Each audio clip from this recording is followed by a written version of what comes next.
writing an entire novel together from start to finish. It's called Project Stardust. The premise is she's a star catcher, he's a star cutter, whose drug is the reason her brother is dead. When she manipulates her position as an alchemist assistant to try and kill him, the unstable power attacks them both. They must find a solution or invent one before the cosmos, whittling through their bones, overtake them and they return to Stardust. We've already done brainstorming, we've already done backstory, now we're world building. And to keep myself on track, we're going to be using world building question of the day, which I feel as though I haven't shut up about it for like 6 months, but maybe I have. Maybe I've been too quiet about it, because every time I talk about it, everyone's like, what are you talking about? What's the link again? World building question of the day.tumblr.com, wbqotd.tumblr.com. Let's get to it. We're only going to do 10 questions. I need a random number generator. Number between 1 and 1,283. We're going to number 1085. Give me a second. It's a long document. What is the most I've already answered this question before. That's so funny. What is the most luxurious way to travel in your world?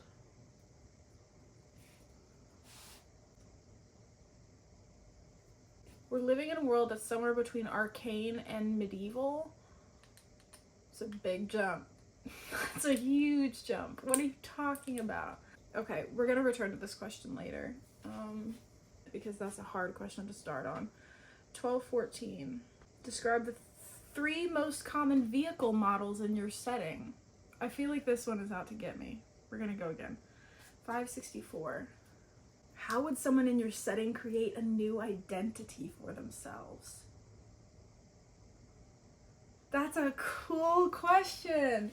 I feel like it requires a cool answer, but I mean, the easiest answer is just to move. But are there like identification papers in the setting? If there are, how do they keep track of them? Who is in charge of it? And is there anyone are there forgers involved?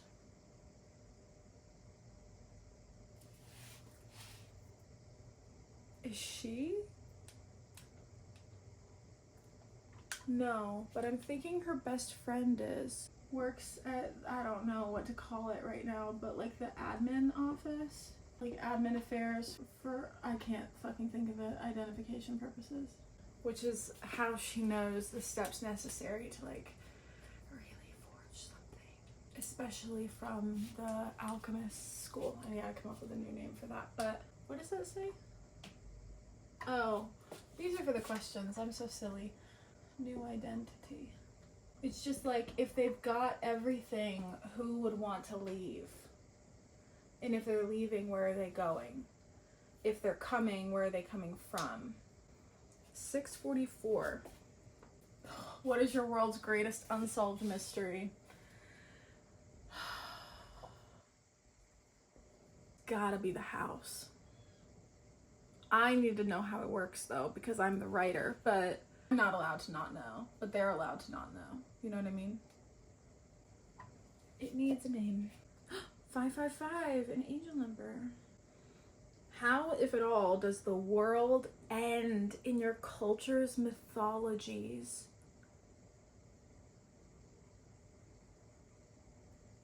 I'm gonna need a minute on that one.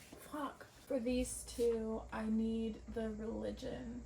And the religion probably is real just because of how this exists. So, how would the world end? I feel like in a society that is like obsessed with, stop, that's not possible, stop it. I'm thinking like the planet is actually a donut, but that doesn't work. I feel like something in relation to a thing falling that shouldn't have come down. So there is a concern about something falling on the house. And they worry maybe the house was built with the intention. Okay, so are they like the protectors from the falling stars? And that's why, because my thought was, if those falling stars are so precious, why haven't people just torn the house down? Why haven't they taken it over?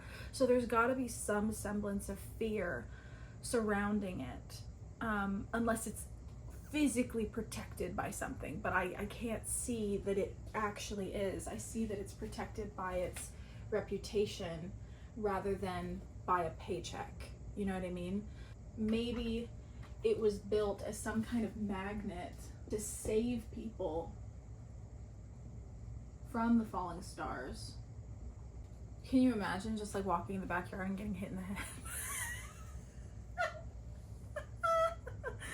That's so funny. Okay, I like that one. I like that one a lot. 635.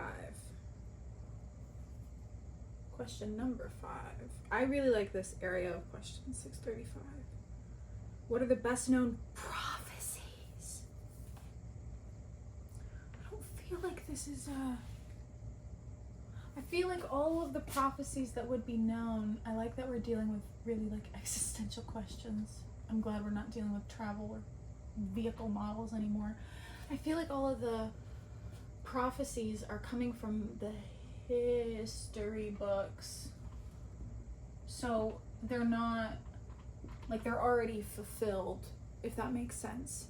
Like all of the oracles.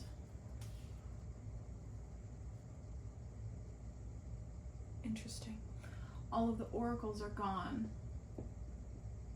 Therefore, we're in an A-O period.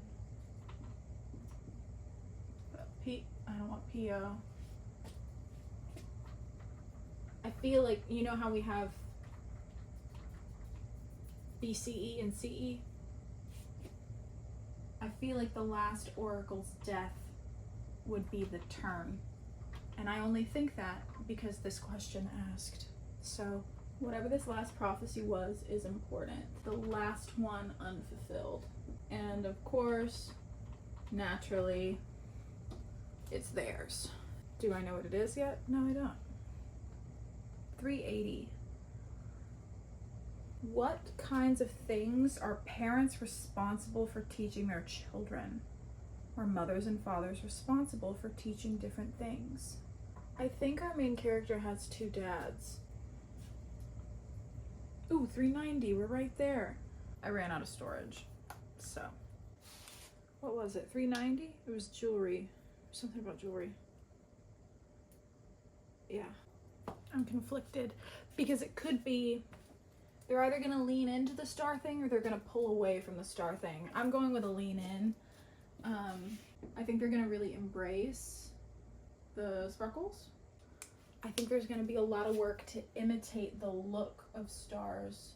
But this is also kind of wartime. So will there be space for that level of excess at this moment? I don't think so. I think, is the starlight falling at a slower pace? Because if the stars are falling at a specific pace, and they need the stars in order to try and build weapons, but the weapons aren't working, and maybe the starlight is dying out, then they would turn around and, well, I mean, is the jewelry actually made from the starlight? I don't think so, because it leaves splinters in her skin. It can't be worn. So it's only imitation. I was thinking that maybe in a star, or the opposite of surplus is, they would reach out to all of the larger families who own jewelry made of stardust and ask them to kind of like send it in. I don't know though. The best jewelry is the stuff that can imitate that of starlight, but it's not currently in use because we're in wartime. I love this exercise. This is so fun. It's about currency. I'm gonna be so honest. I'm not answering that. We're going back up to 311. I don't answer questions about money. Is your setting based on a real place? No. 827. 827. Does your world have hotels, inns, or other types of lodging for travelers? It's another traveling question. We're gonna go with inns. Maybe closer to the house. They have like skylights kind of thing, so that you can see, or maybe they just have the ability, like you could sleep under the stars. Can they guarantee that it won't storm though? I'm going with skylight. The rooms have skylights, some of them, the nicer ones, so that you can see the stars start their descent into the house. But that would be more of a luxury item. That's not, you know, like a traveler needed it. That's for visitors. So we have tourists. Okay. But commonly, like if you're just in the middle of nowhere, tavern with a bard, I feel like they would also have a lot of things that are like named after the sky, but their sky, not our sky. So like, or you know, the drinks would have sparkles in them. Don't ask me where the sparkles come from. I'm making this up as I go along, okay? We're gonna go to the next question. Yeah, lodging. Generate. 258 is the next question. What is your society's attitude toward nature? That rolls right into it. Not really, but I think their attitude toward nature is that they bully the ground and they worship the sky. And that's the best way that I can put it. I can see it, but I can't like, oh God, 832. Didn't I already answer that? Or like try to? Wasn't that the car one? Ooh, how are widows and widowers treated in your setting? Strange question to end on.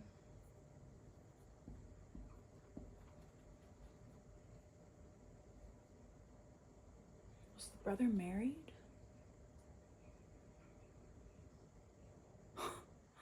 Oh my God.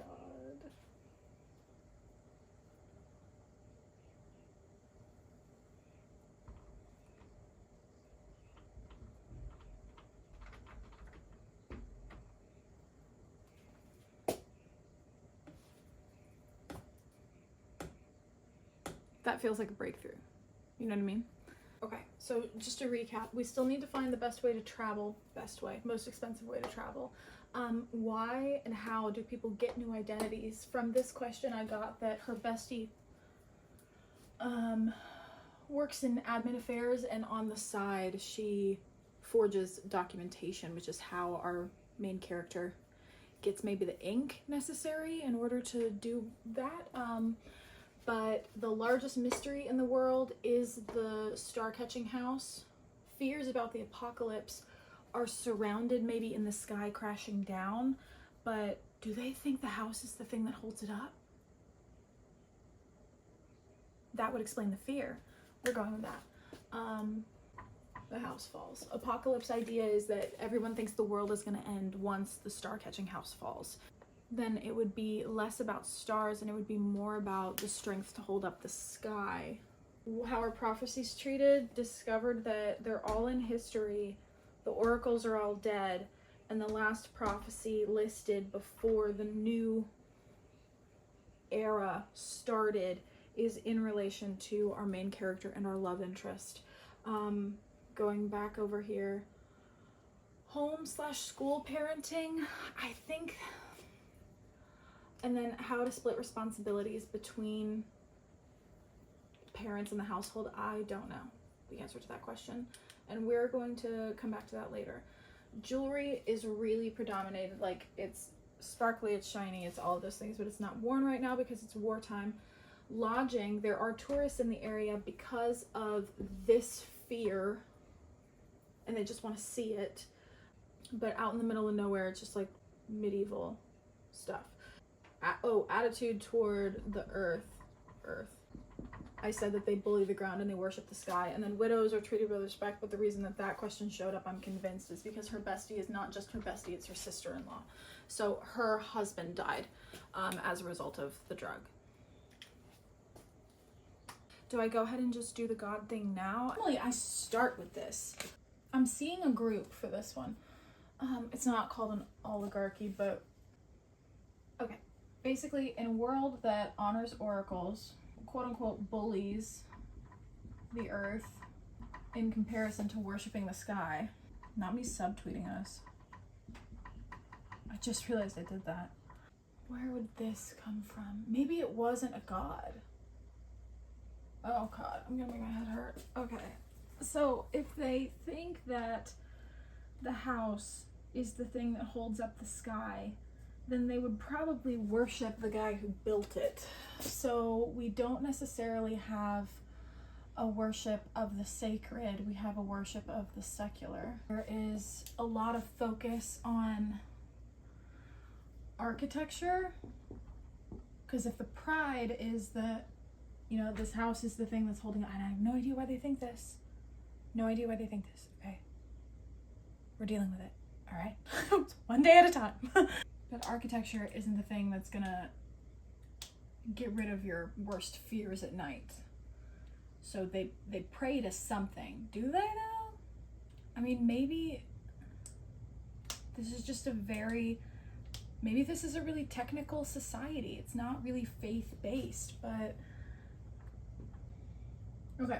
So if oracles, yeah, because if oracles were kind of worshipped amongst their community, then we've got an eye on the future a bit, you know?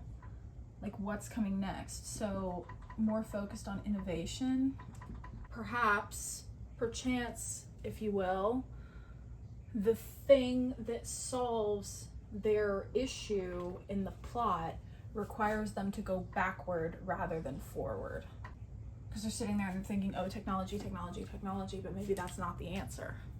But what is the answer? I feel like I need to know before I write it, but I don't need it in order to write it. I can figure it out when I'm writing. Maybe that's why I didn't start with the gods first, is because this time, for the very first time, they don't exist. But why wouldn't they think they do? Maybe they do exist and everyone has lost their faith? No, they're not in a faith-based society. There's a worship of the secular over the sacred. Maybe I know that I'm on the right track when I accidentally create a character that I would rather tell the point of view through. An oracle is reborn, and they have to find them in order to get the answer for the prophecy that was told all that time ago. And now we have the plot.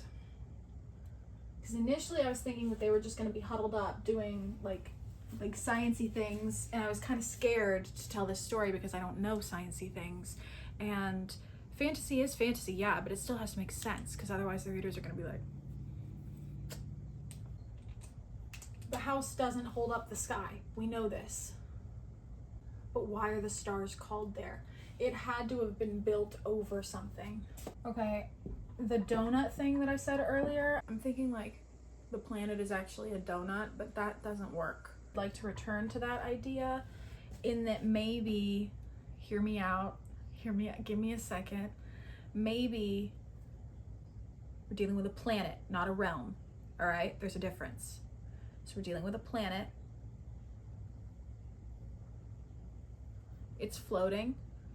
The stars funnel in, and they're supposed to funnel out. And they're supposed to be doing this cyclical motion through the planet, outside of the planet, around the planet, back down through the planet. But ever since the house was built, the stars haven't been able to do that, because inside the house is the thing that's catching the stars, which is why on the other side of the planet, darkness is spreading, because there's no starlight coming through anymore. This is such a sleigh. I hope that made sense. So we've got, I don't know why I was acting like I couldn't just draw a diagram. So we've got a planet, pretend it looks like a circle, okay? The stars come in, they go through the planet, they come back out, and they go through the, oh my God, can I please? So our house is here, and the stars are coming down in through the sky, and everybody's, you know, sitting in these little taverns, and they're so excited to see the stars. But over here, there's no starlight coming back out. So darkness is spreading, and it's coming for them, because they don't realize that they're the ones who fucked up. And so they're making weapons to combat the darkness that wouldn't exist without their interference. So we have to burn the house down. Not burn the house down, but like, I do think it's going to burn. Your baby's gonna burn. guys slay. I feel so good about this. We're gonna figure this out later, and hopefully it'll make sense. And I mean, if we look at it like it's a realm instead, a realm is, you know, a flat plane of existence. Let's say theoretically that the house is right here, and this is where, you know, maybe it's not flat, maybe it's a fold.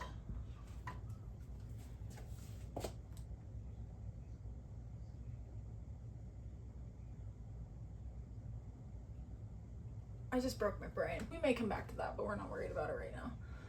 If the starlight comes down in through the house, and you know, now there's something catching it, I just like, I feel better visualizing it as a world. It's easier to comprehend that way. Realms don't make any sense to me, I'll be honest with you. Every time I look at a fantasy map and there's a supercontinent on it, I'm so confused because it doesn't look like a world. And I know that that's not the point. It's not supposed to look like a world. It's not supposed to look like a planet. It's supposed to look like a realm. And those are different things. But every time I see that on the map, and I'm like, you telling me that's the end? That's the end to end? It doesn't wrap around or anything? It has like borders and stuff? I get so confused. Anyway, sorry. So yeah, we're gonna visualize it like a planet instead. Like a planet. Amazing. I'm excited. So thank you guys for watching and for tuning in, and I will talk to you soon. Have a good day.